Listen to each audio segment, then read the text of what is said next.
Good morning, Paul. It's Wednesday, the 21st of December today. Here's the heads up brief. Thanks, Uday. Go ahead.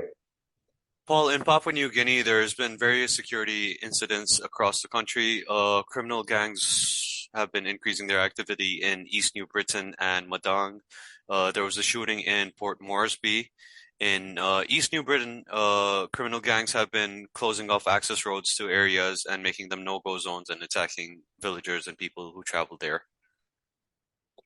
So we can expect some statements about their ramping up security by moving what is insufficient security to the latest hotbed, but at no stage has anyone in the PNG leadership gone, perhaps we need to ensure funds for the police force, one, are adequate, two, reach them, three, cater for the fact that they're incredibly undermanned, four, are a national necessity.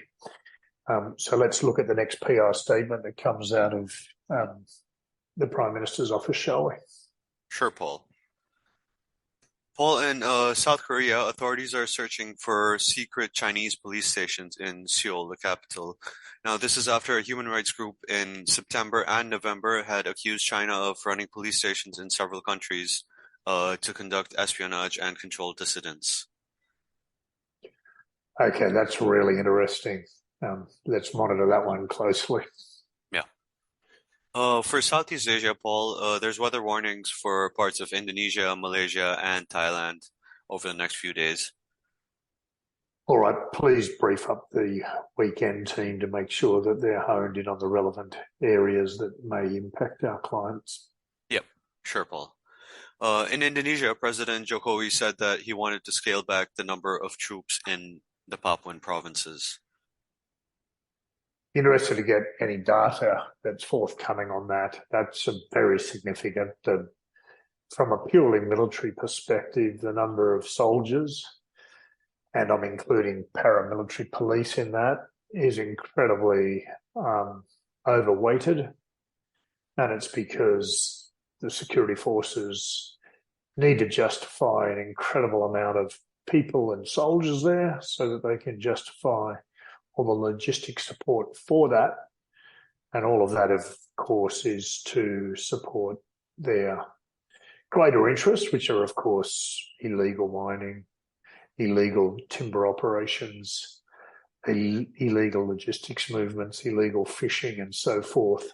So I'd be very interested to see anything that comes out in the number of troops to be scaled back, but also what kind of political comments and ramping up of the risk that the security forces leadership may conjure up. Thank you. Yeah, sure, Paul. We'll keep an eye out on that.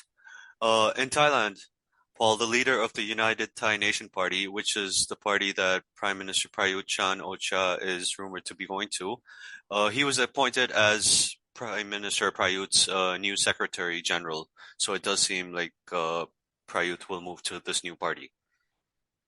Okay, I'd really like to get a short profile, and I'm sure our clients would like one if we can before the Christmas break on Pirapan. Yep. Just a short bio on him would be very useful as an advisory. Thanks. Sure, Paul.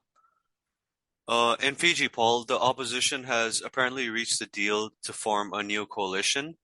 Now, this will end the incumbent prime minister's 16-year-old rule, but the government has not yet conceded yet, so it's a bit messy. And amidst all of this, the police have expressed concern over there have been reports of targeted attacks against Fijians of Indian descent. Yeah, and that's a historical problem in Fiji, as is the ruling power and how it achieved power and the ongoing coups. So thank you for that update. Right. In South Asia, Paul, authorities have warned off terrorism in Bangladesh over the Christmas and New Year holidays. They've increased security measures. It's precautionary at this point, but given that it is Bangladesh, the threat cannot be ruled out. Yeah, well, historically, it's been a bad period, so I think that in itself is a strong indicator. Thank you. Yeah. In India, authorities have issued an alert for COVID-19. There's going to be a high-level meeting today to review the situation after a surge of cases across the country. Thanks. In Pakistan, 25 terrorists were killed after security forces cleared a center that was taken over by them. There's still reports of clashes taking place. Now, something interesting is that the TTP, the group involved in this incident, has Yep. been found to be using chromite mines in Pakistan as a source of funding. Very interesting. Yeah. Meanwhile, in Pakistan, Paul, Imran Khan has threatened to dissolve the Punjab and Khyber Pakhtunkhwa state assemblies on Friday to try to force the government into early elections. So we'll see on Friday whether he actually goes ahead with it or it's more talk. Yeah, well, there's probably been so much talk about mass rallies that didn't eventuate at some point. If Imran Khan's going to return as a political figure, he needs to do something substantial about now. So I think the odds-on favourite, he may well try and move on that one. Let's monitor that closely. Thank you. Yeah, definitely. In Sri Lanka, to facilitate foreign investment, they've approved three types of new visas for investors in the Colombo port city. This will be for investors, for employees working there, and for employees who are living in the area. So I'll get the relevant details over to you. Yeah, I'd love to see that. Is it specifically aimed at the Chinese? It's for investors in the Colombo Port City project, Paul, and that is mainly Indian Okay. Chinese, but they're looking at whoever they can get, really. Okay. How many others the Chinese would like to be there is another matter. I'm sure they'll have influence there. Thank you. Thanks for raising that one. Yeah. Paul, in the Europe, Middle East, and Africa region, in the UK, it's more of the same. There will be more transport and health sector strikes in the coming days, and it doesn't seem that these are going to end anytime soon.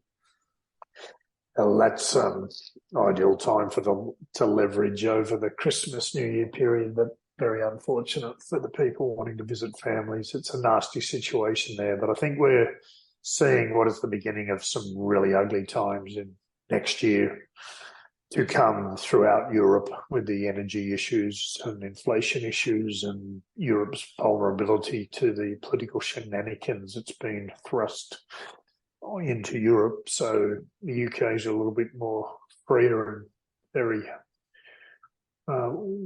mature democracy. So it's showing its flaws, but I think we're going to see a lot of this in Europe next year. Right, Paul. And lastly, in Nigeria, security forces killed over 200 bandits in Zamfara state over the last 2 days.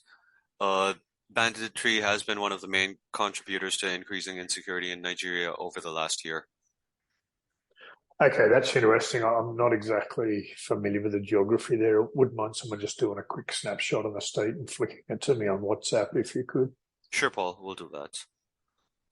All right, thanks very much. Excellent brief. Thanks, Paul. See you later.